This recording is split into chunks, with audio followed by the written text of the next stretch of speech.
We have the privilege of four incredible and robust thinkers sharing the stage tonight. Together they will consider whether we are on the cusp of no return. No return from what? Might be one question. What is the world that we know? Where has the world come from? And where is it heading?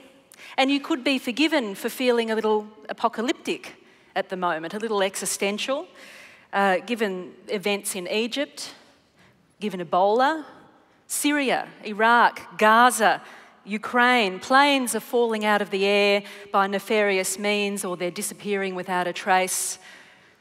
Where have they gone?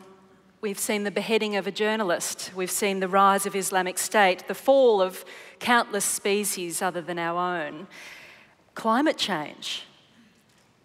Where's it all heading? Is human stupidity getting the better of us, or will human ingenuity save the day?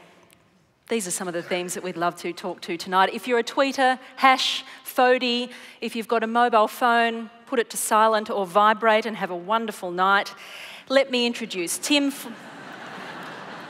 Flannery is a mammologist, a paleontologist, an activist. He's editor and author of over 20 books. We know him, of course, as Australian of the Year in 2007. He co-founded the Copenhagen Climate Council.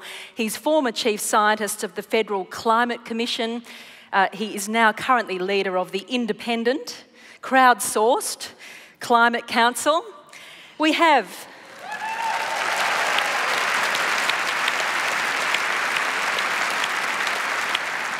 everyone who contributed. We have Elizabeth Kolbert. She is a multi-award-winning American environmental journalist and author. She's a staff writer on that incredible magazine, The New Yorker.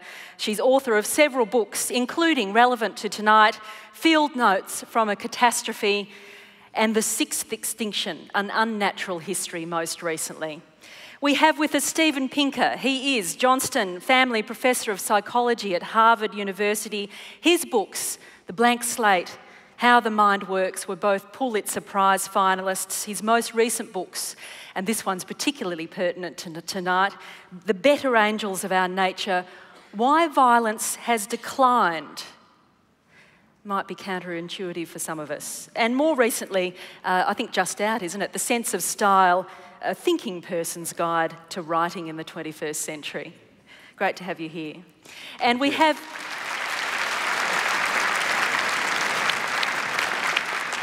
which means you've also got to clap Elizabeth.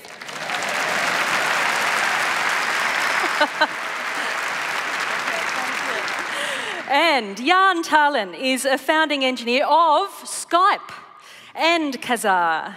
He is a co-founder of the personalised medicine company MetaMed. He is also co-founder of a very interesting centre at Cambridge, and I think they're also sowing the seeds of something at MIT, the Centre for the Study of Existential Risk. He describes himself, I think, as a futurist, a hacker, an investor and a physicist. Welcome.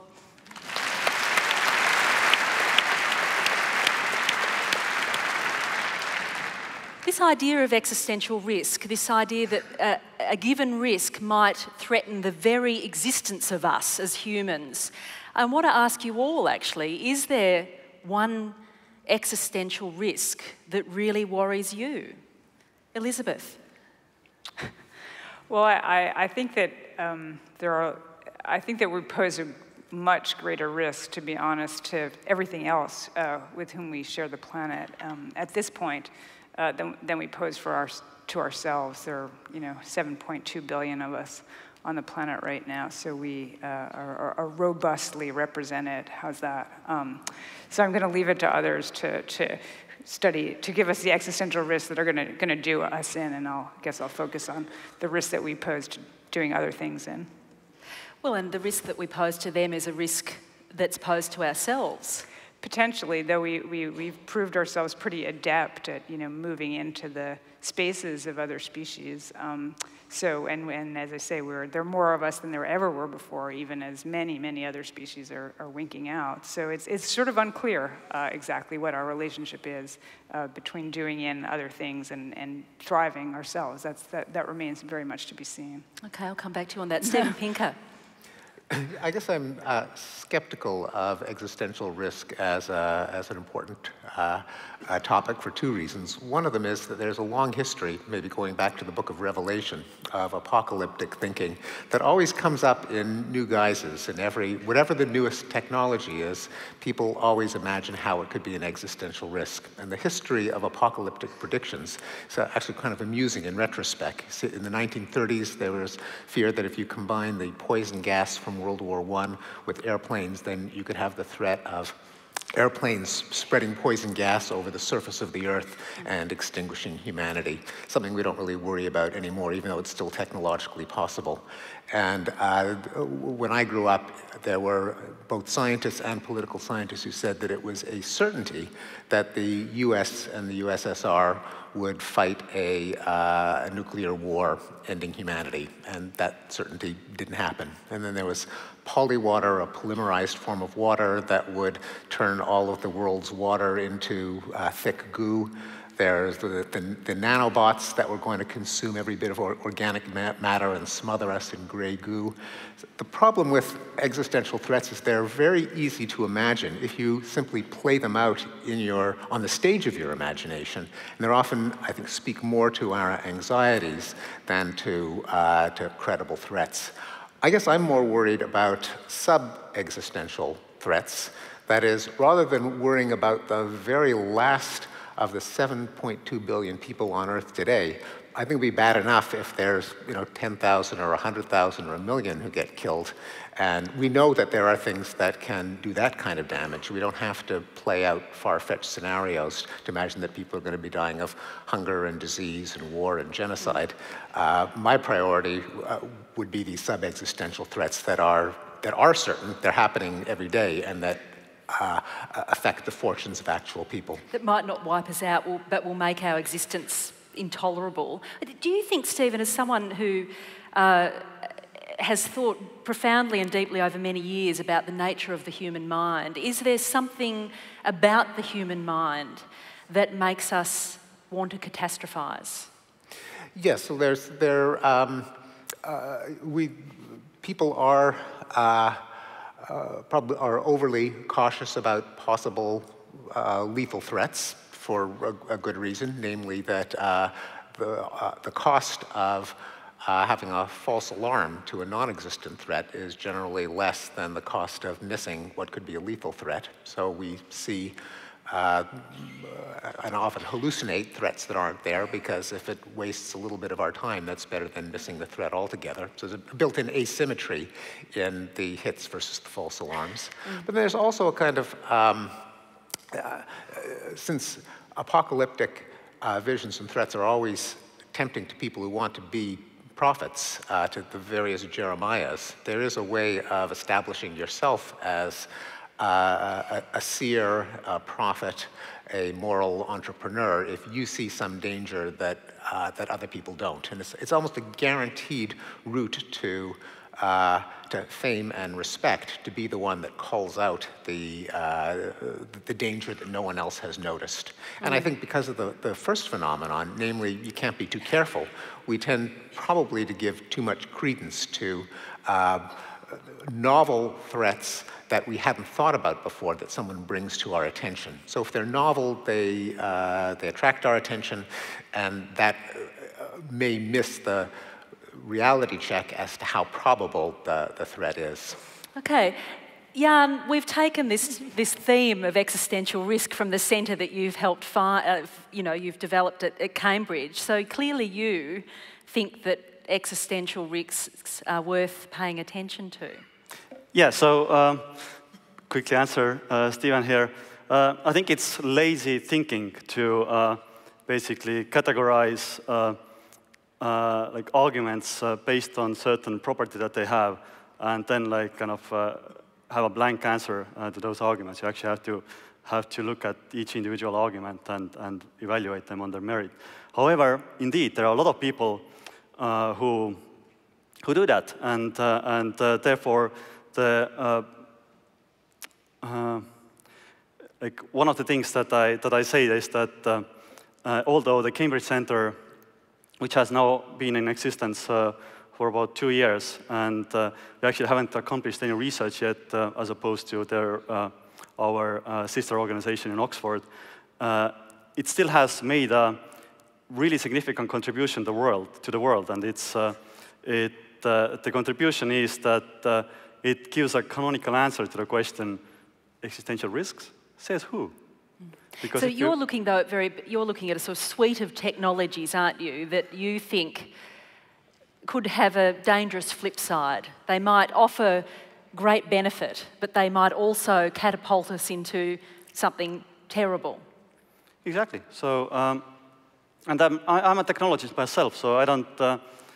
I'm very far from being against technology, but it's just important to realize that the reason why technologies get better over time, when looked at through the kind of eyes of human values, is that there is a market mechanism that basically rewards technologies that people want. However, once you have technologies that are more powerful than the market, that don't actually need the market, once you have superintelligence that's able to arrange the atoms in the visible universe, it's not going to sit and wait for humans to buy things from it. Mm-hmm. Tim, is climate change your ultimate existential threat? I don't think so. I mean, I'm an evolutionary biologist by training, and I'm well and truly aware that less than 1% of the species that have ever existed are still in existence. So taking a long view, the odds are against us, I'd say. I think it's a reasonable kind of assumption. In the short term, I guess what I'd say is that we as a species are doing something that no other species has ever done as far as we know in the history of the universe. We are creating a superorganism, if you want, or a coherent entity which is mediated through intelligence. Now, superorganisms have existed before. The termites build cities, ants, there are slave ants, there are ants that have agriculture, there are the bees have an oligarchy of democratic process making, all that sort of stuff exists. But we are doing it through deliberative intelligence. So I guess to me there is a risk in that. Will this work? Is it possible that as the individual becomes more powerful in these ever more technological societies, that a psychotic individual or a group of them could bring all of us down? I think that's a fair risk. In terms of climate change, my biggest concern is that disruption to Earth's climate system will reduce the available resource base, if you want, to people, to the point where individual groups of humans will start fighting over the few remaining resources. And therefore we'll have a collapse of the superorganism, this intelligent superorganism that we're in the midst now of creating using technology like the internet. So that's the big threat to me. We'll just go back to being barbarians. Do you take this at all into account in your very dense, long, fabulous thesis that violence has diminished over the existence of humanity? Do you take that into account, that we're at risk of violating ourselves in this way? Are you asking about climate change as itself a kind well, of just violence? And also this notion that you could, yes, homicides might reduce over time, and there's a number of arguments that you make really cogently in your book. But at the end of the day, it might be one person that takes us down, or it might be the fact that we've undermined our sort of the substrate on which we exist so much that we'll all be taken down. That's a kind of form of violence, isn't it? Well, I don't use the word violence to refer to everything that's bad. So if there is pollution, if there's species extinction, if there's disease, those are all terrible things. But I think that if you call them all violence, then the word no longer has any coherent meaning, nor can you understand the causes or the ways of alleviating violence. There is a question of whether, if there is degradation of the ecosystem, will that reverse the trend toward declining violence? Will there be resource wars, water wars, oil wars, etc.? And I do have a section in the book that addresses that, and I think the answer is probably not. Now, this isn't a reason to be complacent about climate change, because it could cause a great deal of misery and waste, even if it doesn't consist of people going to war. But studies that look at climate stress at time one and organized violence at time 2 find very little relationship, usually 0. And at first people are surprised about that because a lot of people think that wars are fought in competition over resources. Then when you start to think about individual wars, and you try to think of a war that has been fought over a diminishing resource, it's really hard to think of any. So the statistics actually, when you think back on, okay, well, what was what are the current wars over, say in Ukraine or in the Islamic State? They're over ideas and ideology and nationalism and tribalism and seeking perfect justice and rectifying historic injustices. It's very hard to find a war that is fought over some pool of water or oil that two parties both want to control. Although by proxy land. Tim? If I could just respond, Steve, I think my thought about that is I don't envision a war between nations over this, but what I imagine is a collapse of authority and a collapse of the intelligent superorganism within that group, so that then individuals within that are no longer bound by the rule of law, because that's vanished, and then you get conflict, internal conflict within those groups, and the weakest will always be the one that is hardest done by.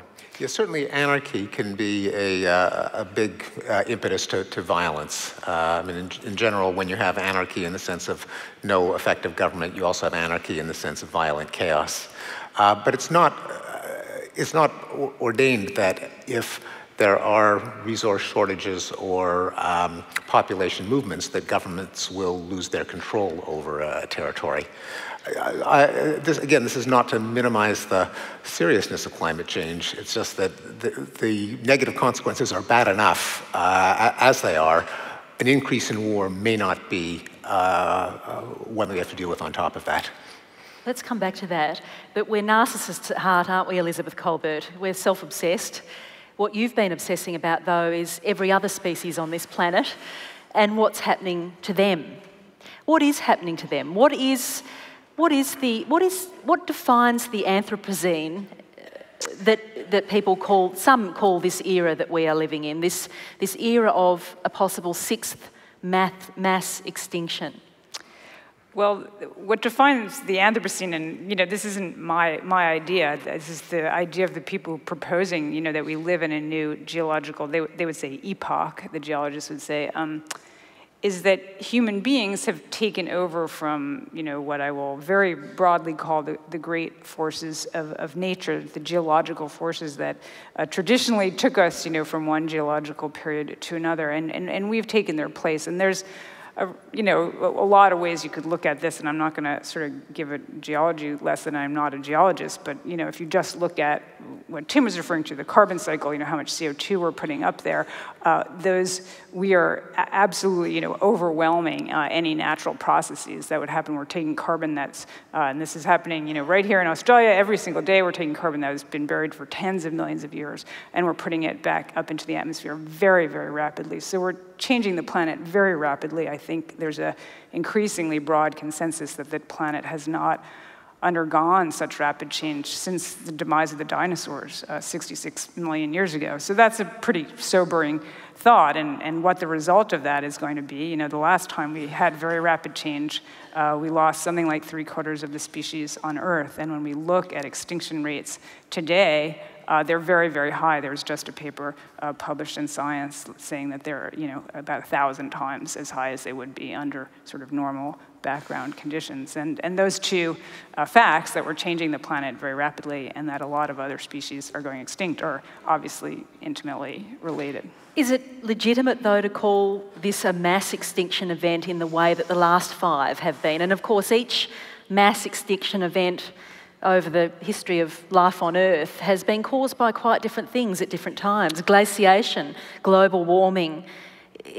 Is it a mass extinction event that we're seeing? Well, when you're sort of living through it. I guess if you would ask, the dinosaurs, they might not have been able to answer that either. I don't think anyone can tell you right now, are we, sort of on the verge of one? Are we in it? Are we, pretty deep into it? I mean, you can argue about these things, but they are events that happen in what's geologically a very short period of time, but in a human lifetime, they're infinite. So. It's the kind of thing that, ask me when it's over, and I'll tell you. What makes this time different from the previous mass extinctions? Well, I think it gets back to what everyone here has mentioned, that we are a creature, that intelligence, it's effectively being a product of human intelligence, and we can debate, there's all sorts of debates, is this sort of a natural force? Well, is an asteroid a natural force? Those are sort of semantic questions that I'm not sure are that useful, but this is the first time, I think, that one species is causing the extinction of many other species. In the past, I just don't think we can identify any other instance of that. We're the ultimate weedy species, aren't we, is how it's described. Is there any one species that you've tracked, and you've done some incredible field reporting along the way, that has been emblematic for you of what's happening, or that's really just wrapped its paws or whatever around your heart and said, oh, this is heartbreaking? Yeah. Well, I wrote about a species that Tim and I were just talking about this, a Panamanian golden frog, which is a beautiful, very deadly poisonous frog in Panama that's now extinct in the wild. And they were a symbol of good luck in Panama, and there was so much concern over them as this disease swept through Panama. They were a species that was done in by a pathogen, that they took the frogs out of the rainforest and put them in a hotel. They literally put them up in a hotel to try to save a remnant population, which they have. There is a small remnant population. It's incredible, isn't it, that they would do that? I mean, when you look at the lengths that people will go like that, and there's all sorts of amazing examples around the world for people working with endangered species, does that give you hope for humanity? Well, I think it shows the sort of, which is definitely a theme that's already come out here. It shows the sort of doubleness of human intelligence. It has a real double edge, and it's hard to say, where it's all going. But human intelligence can be used for great and wonderful and genius sort of things, as we all know, and it also can be used or can inadvertently cause a tremendous amount of damage. Tim, you've thought about this and written lyrically about it too, and why should we care about a toxic Panamanian frog? Well, because it's a beautiful thing that at the moment we can't recreate. Look, if I could just go back to that issue of the sixth extinction and the Anthropocene. I mean, they are geological concepts, and I don't want to get too technical, but you would know about the Anthropocene through reading the record in the rocks that are being laid down today. So if you ask, for example, well, rhinoceroses, they were all over Eurasia 10,000 years ago. There was millions of them. Today there's 20,000. You're not going to get a bone of one of those 20,000 preserved in a fossil record. It's statistically not going to happen. It's just too rare. So that change will be read in the rocks for all of the large mammals that have vanished. They've been taken over by sheep and goats and people. They're the bones you'll find now, if you look in the geological record. So I think the Anthropocene will be recognised by future beings very clearly in the rocks, and we are in the middle of it now. But there is an issue that it intrigues me. I belong to a group of scientists called the De-Extinction Group, and they are looking at how you bring back species from extinction. And this group is probably working beyond the current reach of technology. But nevertheless, what they're trying to do is really intriguing. So there's a group, for example, who are trying to recreate the passenger pigeon. So they're identifying the nearest relative of the passenger pigeon, look at how many genetic changes are in the code between that and then the other bird, and working out how you would do that through selective breeding and through genetic manipulation. There's other people who are looking at northern white rhinos. There's skin. This is a rhino subspecies that's very rare, down to the last few individuals. But there's specimens in museums, and there are serious attempts at taking skin biopsies from those specimens looking at the DNA in it and trying to reconstitute another individual which died 40, 50 years ago for that species. In Australia, we've seen researchers take extinct frogs and take DNA from them to grow new individuals. So I think we live in a whole new world. We're just on the edge of it. But is that the ultimate act of narcissism? That we will bring back a species that we've killed off and there is no longer the habitat for which within which it will thrive? I disagree with you that there may no longer be the habitat. The habitat may be there, but the individuals have been hunted into extinction. Surely the ultimate act of narcissism is causing extinction in the first place. Elizabeth? Because you've been to San Diego and visited what was called the Frozen Zoo, which is a similar sort of concept, isn't it? Well, it's the source of a lot of the sort of tissue that Tim is talking about, and they're very, very hesitant, I should say, to talk about de-extinction. They don't sort of want it to be seen as this kind of, Frankensteinian lab where they're gonna, put all these species that were driving extinct and resurrect them one day. But I think, and I guess I part ways with Tim here, and as an evolutionary biologist, I guess I'll throw the question back at you. I mean, you create a passenger pigeon, 2 passenger pigeons. What have you created? I mean, passenger pigeons, and in fact, on Monday, we can all celebrate or mourn the 100th anniversary of the death of the very last passenger pigeon, a bird who went by the name of Martha, who died on September 1st, 1914. What have you got, even if you have a pair of passenger pigeons that, birds are very intelligent and they learn from their parents, and who are they going to learn from? So I'm not sure what we have, even if we were able to manipulate the DNA of the passenger pigeon's nearest relative, and then we'd have something, that was sort of like a passenger pigeon, but isn't a passenger pigeon, and what's the point of all that? Well, I think that's a good point, but maybe it's to have a more functional ecology. So, for example, if you could bring back woolly mammoths, they are keystone species on the Siberian tundra and may allow the Siberian tundra to persist in greater diversity and for longer than if they're not there. I mean, species are functional elements in ecosystems. And I agree with you what you say about the learned behaviour. How in the hell do you teach a mammoth to be a mammoth? These are great questions. But nevertheless, I'm sort of excited at the idea we might be able to, take the first step on a journey to recreate these. Let's consider the limits of intelligence. And Jan, you've taken a great interest, for example, in machine intelligence. This notion of building artificial intelligence or intelligences in various forms and shapes so that they may function in various settings.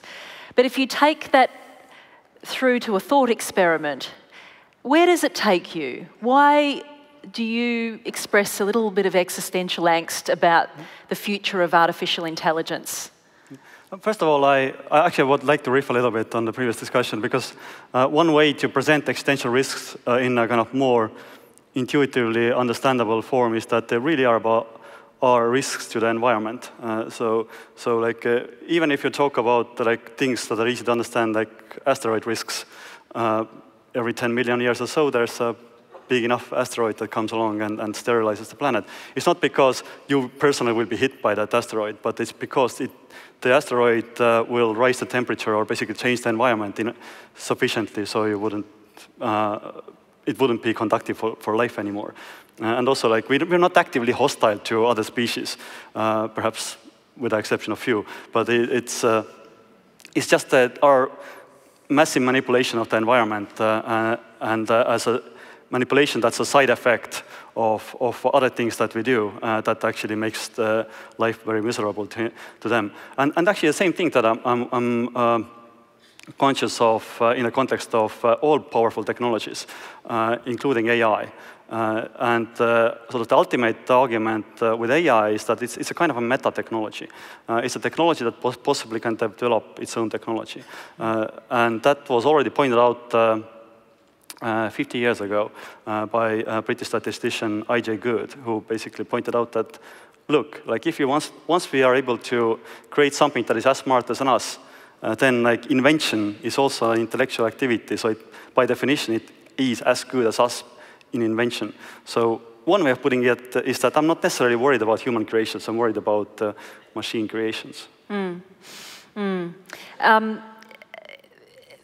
Stephen, just to think about, well, actually, I'll ask you, Jan, this sort of the techno-optimism of our times, which is that technology will solve our problems. It might also retrieve some extinct species for our zoos.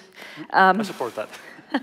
But also, I mean, some believe that geoengineering will also save us, for we can continue doing what we do, and we might be able to apply geoengineering to the environment and solve climate change as well. That's a kind of techno-optimism on a kind of wild scale, isn't it?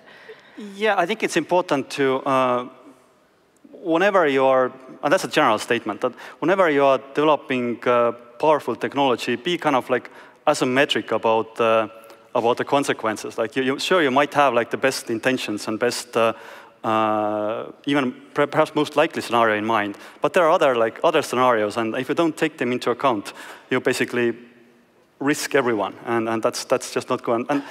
And yeah, with things like terraforming and geoengineering, these are instances of powerful technologies that indeed, if things go well, they might actually work and reverse the global warming and things like that. But we have to be very, very sure that we know what we're doing before we attempt that. You might have a thought on geoengineering, and I'll squeeze it, and then I want to come to Stephen. Look, I really do. I think that people who talk about geoengineering fail to understand the scale of the problem, right? We are already geoengineering the planet by virtue of the fact that we are emitting 43 gigatons, that's a number with 9 zeros after it, of CO2 into the atmosphere every year, right? So if you want to reduce that by 1/10, just imagine we want to do that as a geoengineering process. What you'd have to do is take all of the agricultural waste in the world, all of the forestry waste in the world, and 100 million hectares of energy crop like sugarcane, take all of that production, capture the carbon from it and store it under the planet. That's for 1/10 of what we're currently putting into the atmosphere. So the scale of the geoengineering proposals that we have are beyond comprehension, and I believe that most of them are simply not feasible if you're looking at reduction of CO2. Right, they're too big. We are already geoengineering through burning enough coal to put 43 gigatons of carbon into the atmosphere. One of the more kind of incredulous examples was, let's just change the orbit of the Earth. So, well, when you get to that crazy so that it's stuff, not I don't rotating quite as close to the sun as, I mean, this is the sort of fantastical imaginings that people have. Stephen, when people look at the world today, they are seeing Syria, Nigeria, Iraq, Afghanistan, Gaza, the Ukraine. There's a sense that if these might all somehow stitch up together and the apocalypse will land. I mean, this is the sort of feeling that people have. How do you, in surveying the nature of violence across the history of humanity, how do you feel at a time like this? Yeah. Well, first, you've got to make sure you don't make simple errors in arithmetic and logic. So a change over time requires at least 2 points in time. So if you say, well, there's a nasty war going on in Syria, that doesn't say anything about what direction the trend is, because all that says is that the rate of violence now is not 0, and it's not 0. But in order to say anything about whether it's gone up or down, you've got to compare the rate of violence now to the rate of violence at some other point in time. And people tend to forget all of the even nastier wars and more prevalent wars that took place 20, 30, 40 years ago. Getting your impression of the world from the news is systematically biasing, because news is about stuff that happens. It's not about stuff that doesn't happen. And it's about stuff that's happening now. So if there's some part of the world that is currently at peace, you never see a reporter there with a microphone saying, here I am in Sri Lanka and there's no civil war. And now we'll switch to a reporter in Angola. Oh, no civil war here either.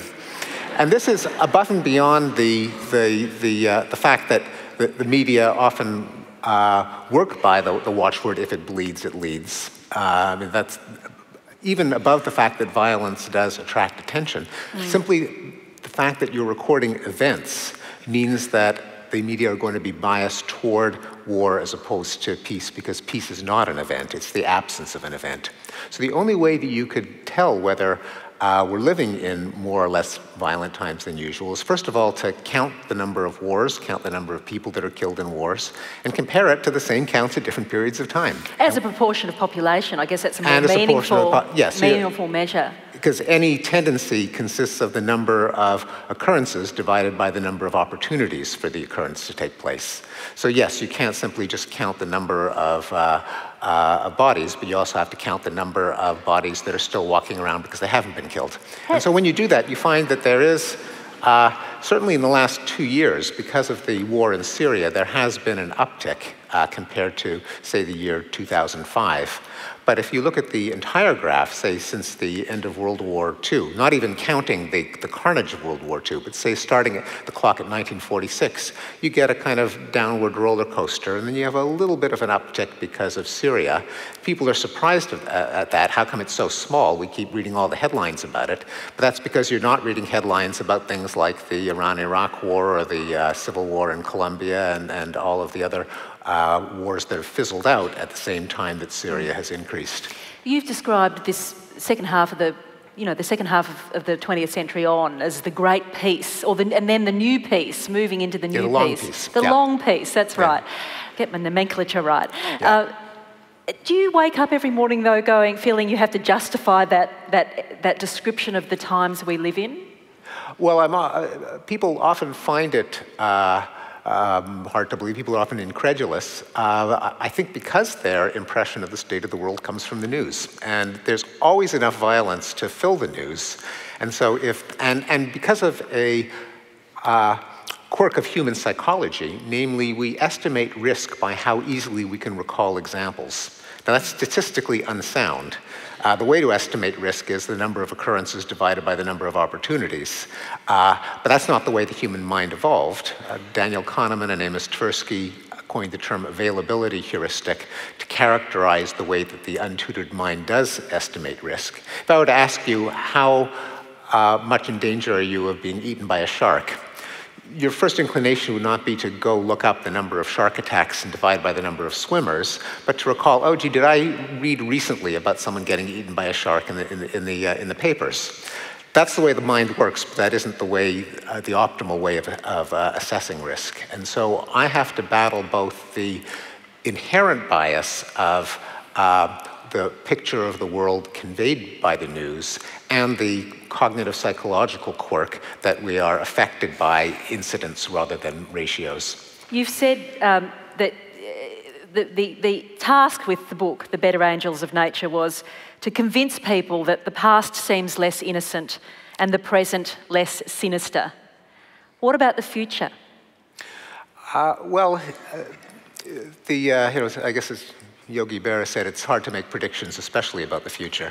I think there are different categories of violence, and that's why in my book and in my talk tomorrow, I divide them because they have different causes and they have different dynamics. One-on-one homicide is not the same as war between organized combat units, which in turn is not the same as institutionalized violence, such as capital punishment or mutilations. So there are different stories for each one. And in terms of projecting into the future, there's some kinds of violence where I think it would be foolhardy to make a prediction. So terrorism, for example. In a world of 7 billion people, there's always going to be someone with a grievance. It's always going to be easy for them to get their hands on something that will kill people. That will be stoked by the fact that it is an instant way, in fact, the only instant way of getting worldwide fame. Kill a lot of innocent people, that's the only guaranteed way of making the headlines. And so I would not be willing to make a prediction there isn't going to be a terrorist attack tomorrow. Likewise, civil wars and insurgencies involving small isolated factions. The world has, again, with 7 billion people, probably more than 7 billion grievances. Nothing is going to prevent some group of young men from getting together and forming the Popular Front for the Liberation of whatever and starting a little civil war somewhere. On the other hand, there are other categories of violence that I think are more predictable and controllable. Interstate war, wars between two governments. Those have been in a steady decline. Wars between great powers, big, rich countries, have pretty much vanished. There hasn't been one since 1953. Even with provocations like what we're seeing in the Ukraine, not even the most hawkish of American hawks is even considering declaring war on Russia over Ukraine. That's just no longer a live option in the minds of even of the hawks. So it suggests to me that anything can happen. There can be rude and ugly and nasty surprises, but barring some kind of catastrophe, wars between great powers are unlikely to occur, and even between two different governments. For institutionalized violence, I think there too the trends are favorable, that globally speaking. Say capital punishment, despite its anachronistic popularity in the United States, is on the way out even in the United States. The trend lines are clear, and it's always dangerous to extrapolate, but if you were to look globally at the number of countries that have abolished capital punishment, then the world is on course to eliminate it globally by the year 2026. So that, in presenting such an optimistic analysis of human violence in some sense, where we've got to, is that a risk of making us complacent, though, about the violent acts that do occur? No, in fact, I think quite the opposite. If you think that there's nothing that can ever be done about violence, people will always kill each other, either in general or in particular hellholes in the world, then it's easy to think, well, why even bother to address the problem? They're always going to be killing each other. It would be idealism, romantic, utopian to even try to bring the violence rates down. If you look at the graphs and it says, well, something that we have been doing collectively has been working, that is what energizes you to figure out what's gone right and do more of it in the future. And that's why I think it's important to emphasize that what we might think of as intractable conflicts may not be. For many decades, people just assumed that sub-Saharan Africa would constantly be torn by war. Turns out that the number of wars and the number of deaths in war have fallen by more than 50% just over the last 15 years or so. So even in a part of the world that by our stereotype is permanently in flames, turns out not to be. Interesting. Any thoughts on that? I mean, Elizabeth, I know you've read Stephen's book and you wrote a rather critical review of it in The New Yorker, if I dare bring it up. Sorry. Well, I think that what human history shows us is that, as Stephen said, you know, it's difficult to make predictions, especially about the future. But one of the great projects of modern Western thought, you know, the Enlightenment, has been that if we do things the right way, if we educate people, you know, reason will prevail. And we've seen that, unfortunately, tragically, we've seen that, you know, break down at several crucial and horrifying and close to apocalyptic junctures. And I just don't know that we can say, you know, on the basis of what has, you know, definitely statistically been a relatively peaceful moment, that we've overcome those moments of breakdown. I think, unfortunately, history shows us that there are moments of breakdown there that we couldn't have predicted. You know, no one predicts the Spanish Inquisition. No one predicted World War I, and no one predicted World War II, and unfortunately they happened. And they were crises of our confidence in ourselves. And, you know, have we overcome the forces that would bring us to some point again? And unfortunately, you know, fortunately or unfortunately, once again, we're going to find out. Not necessarily those of us in this room tonight, but, you know, our kids and our grandkids. We are as smart as we are dumb, I guess, as a species. And Tim, looking at our response to climate change, and Australia is an interesting case study now, obviously. Do you think that we have it in us to solve this big, hairy, audacious problem? Well, looking at the current government, you'd have to think that they're either trying to hasten the end of the world as we know it, or trying to hold back the end of the world as we know it. But irrespective of this current... If I could... Yeah, Just to say though, look at Kyoto. Sure. Kyoto presented an opportunity. It hasn't come to fruition. Things have changed dramatically since Kyoto.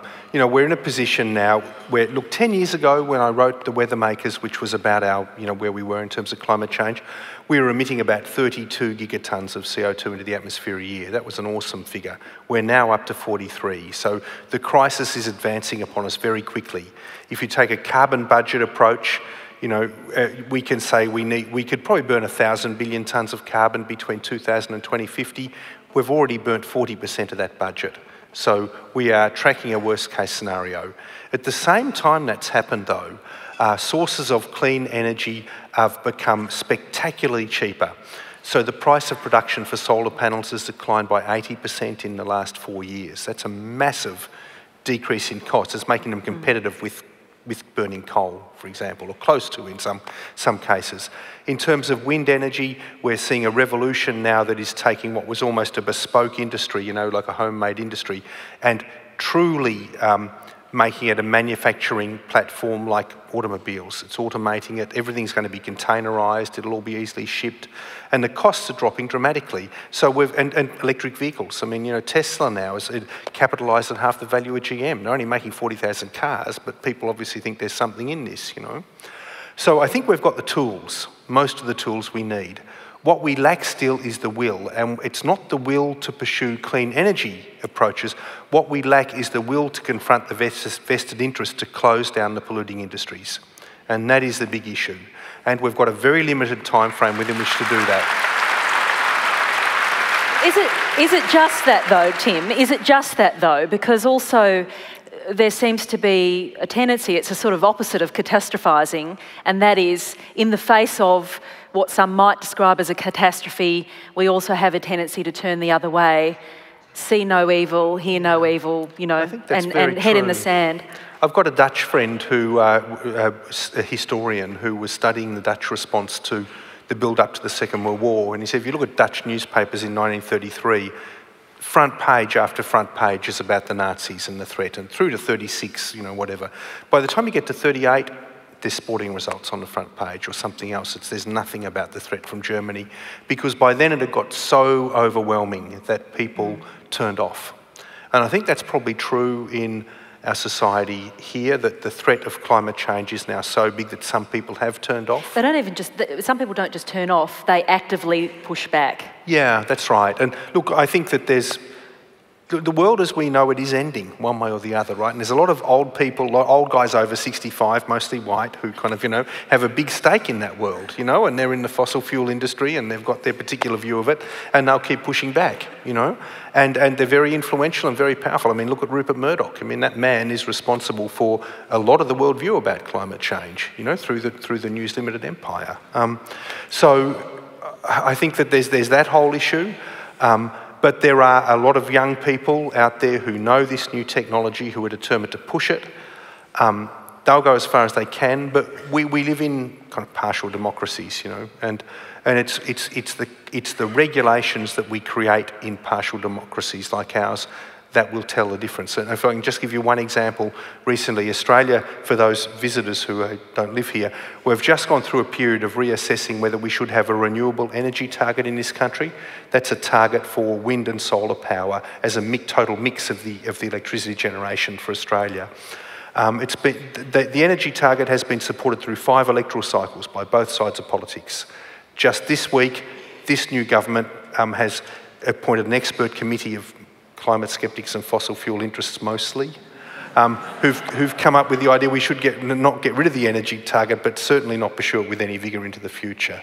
And so it's that decision or that suggestion in the political process that will slow the uptake of clean energy in this case. If solar's come down so much in price, why does it need to be subsidised? Because it hasn't quite come down to the point yet of being directly competitive, particularly when people with the monopolies, with the transmission monopolies, charge you extra. So I have a rental house in Melbourne, right? I've just put solar panels on the roof and divided the cost with my landlord. Then I get a bill from the transmission company for $360, and they said it's for a new meter. And I said, hold on a minute, I've got a brand new smart meter on this damn house. What's the story? I said, oh no, sorry, it's not really for a new meter, it's to reprogram program the meter. And so what does that actually mean? Does it mean someone comes around to the house? Oh, no. So does it mean someone sits in an office and pushes a button?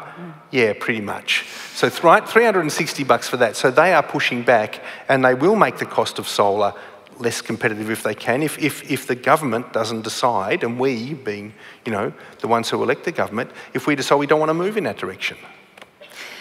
Jan, do you think we have the smarts to recognise, you know, something really catastrophic happening and actually do something about it, to collectively work together in the way that perhaps we haven't been able to with climate change yet?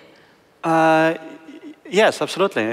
I think even though climate change is like a massive problem, and it's kind of hard to, it's not very tractable. Like there are people working on it, and also the nice thing about climate change is that it's relatively slow. And there have been examples where we actually have been able to address, like for example, the ozone layer problem was to well, humans created it, humans solved it to a large degree.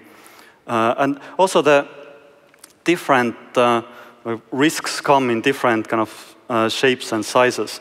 So I think climate change is in a way kind of, yeah, like I said, intractable because it's a side effect of the entire human economy. Whereas things like risks from new scientific experiments or risks from new specific technologies, they're much more tractable because, like, I mean, personally perhaps know the people who are going to do them, or I know people who know those people. So we don't actually have to mobilize the entire world to address them, but we just have to have a much more tractable task at hand. Yes, indeed. Steven Pinker, are you, dare I say it, an optimist? Well,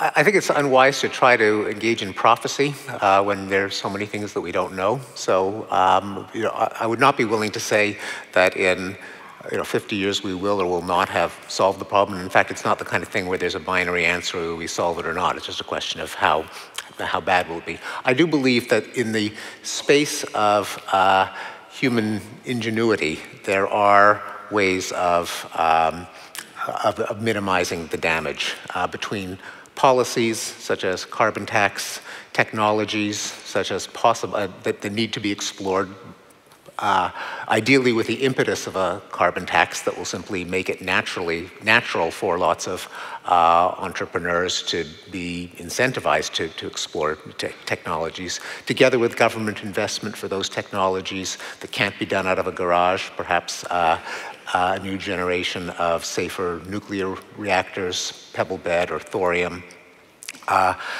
Probably the solution, if it exists, would have to involve a lot of different technologies simply because of the magnitude of the problem, including conservation, including solar and so on. But, and there are ideas that have not yet been discovered. We don't know what they are because they haven't been discovered. But if you set climate change as a problem to be solved, as opposed to thinking of it as an apocalypse that we have visited upon ourselves and deserve to be punished for our sinful ways, and our only solution is to completely, radically change our lifestyle and value system. I think that's unlikely to solve the problem. I think thinking of it as a big mess that we've gotten ourselves into and what are the ways that we can get the numbers to match up with the reality, I do think the solution exists, yeah. Elizabeth, as someone who's spent many days and months and years in the field with climate scientists, what about you? Well, once again, I think everything that everyone has said has a lot of truth in it. But I think that, here we are in a country that had a carbon tax until very recently and has gotten rid of it. So it's hard to see, us making much progress here. And as Tim said, we've dug ourselves into a bigger hole. That's just a numerical, fact. And there's a lot of warming in the pipeline. that there's nothing we can do about. So I think that most climate scientists at this point would say, we're not talking about solving climate change. That's just not even an option. We're talking about, the difference between disaster, potential disaster for, once again, for human civilization, not necessarily an existential threat to humanity, but an existential threat probably to many other species. Do we have the capacity to deal with it? I think, yes, I do think we have the capacity to deal with it. Unfortunately, we haven't shown that we're going to, and that's the big gulf, the gulf between doing it and having the capacity. And I think it is, unfortunately, we do stand at some kind of, and maybe we always think we do, but we do stand, I feel, at some kind of hinge of history, and we're going to make choices without making them consciously, quite possibly, that are going to affect, really affect life on this planet more or less forever. That's the point of the Anthropocene. And that we need to bring those choices into consciousness, and we need to try to make them the right way.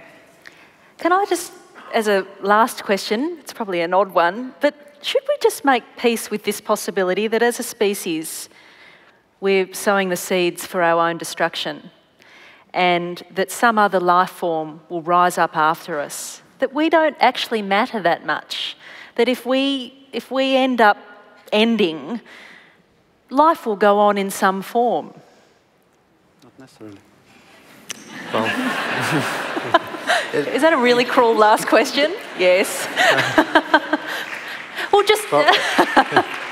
Are we that important? I mean, I often think if we don't solve climate change, human life might end, but something else will evolve after us. Well, not necessarily. And also that's, I think it's not the relevant question, because we may not matter to the planet doesn't care about us, but because planets don't care about anything, they're not sentient, they're not intelligent, but we matter to each other. And so yeah, if there's an enormous amount of preventable suffering, or famine or disease or waste, then that matters because it matters to us. And I don't care what the planet thinks about us, but I do care about what we think about each other. Good answer. Jan. Yeah, I once talked to a roboticist who basically presented the same argument that if we create something that is smarter than us, shouldn't we just treat it as our kind of children? And so even if it wipes us out, it's okay. And then I asked, look, do you have children? and do you realize that they will be wiped out? And then his answer was probably the biggest euphemism I've heard ever in my life, was that, yeah, there will be a local inconvenience. Tim. Sorry, that was an amazing answer. Wasn't it? Look, I think we really are important. I mean, life has been present on Earth for between 3.5 and 3.8 billion years. And in all of that time, it has only thrown up one intelligent species capable of creating a superorganism. If we become extinct, I don't think our like will come this way again. I mean, the Earth's only got another 1 billion or 2 years to run anyway because of the sun and all the rest of it. But what we are, we have given coherence to Gaia, to the Earth system in a way. I must say, I think of us very much as being a brain to Earth's body. And very much like our brain. I mean, our brain is probably the most selfish and greedy organ of the whole body. It weighs 2% of our body mass but uses 20% of the energy that we consume. It'll shut down every other organ in the body before it deprives itself of 1 iota of oxygen. And we're the same, we're selfish and greedy, but we all live by one rule. We know that we can't bankrupt the body we depend on, and in our case the body is the Earth. And what we've given the Earth is self-awareness. We're in the process of giving it a coordinated system through our sensors that run from the deepest ocean to the agricultural lands of the planet to the satellites that swirl above us. We are, in a sense, that brain of the Earth, and I think that's an incredibly precious thing. And I do care whether we go extinct or not, and I don't want to think that we will vanish and just leave a brainless Earth once more. And not only have we given the Earth a brain, we've given the Earth a chance to reproduce. Maybe in the very distant future we'll be able to colonise other planets, and that is an act of Gaian reproduction. We can take, perhaps, the Earth system. It's science fiction today, but without us, even that possibility, I think, wouldn't exist. Elizabeth. Thank you, Tim. Great answers, all of you. I do think that's taking sort of resignation a step too far. And I think that, you know, the other thing that we have to keep in mind is the thing that's going to, you know, it's not going to wipe out unless you had a, you know, I suppose you could have some kind of wonderful virus that dust takes out humans. But, you know, the ways that we're planning to destroy the Earth, the ways that we're really intent on destroying ourselves, it seems, are more likely to have a very, very profound effect on all of life on Earth. So I don't think it's that surgical. So I do think that we need to, as opposed to just being sort of knights of infinite resignation and consigning ourselves to, you know, the evolutionary sort of dustbin, we need to sort of step up and take responsibility for what we're doing. That would seem to me to be a sort of more appropriate response to what's going on planet Earth right now. I suspect there's quite a bit of agreement about that in the room, is there? Well, what a wonderful opportunity to hear 4 fantastic thinkers speak. Thank you so much for being here, and enjoy the rest of your festival. Thank you.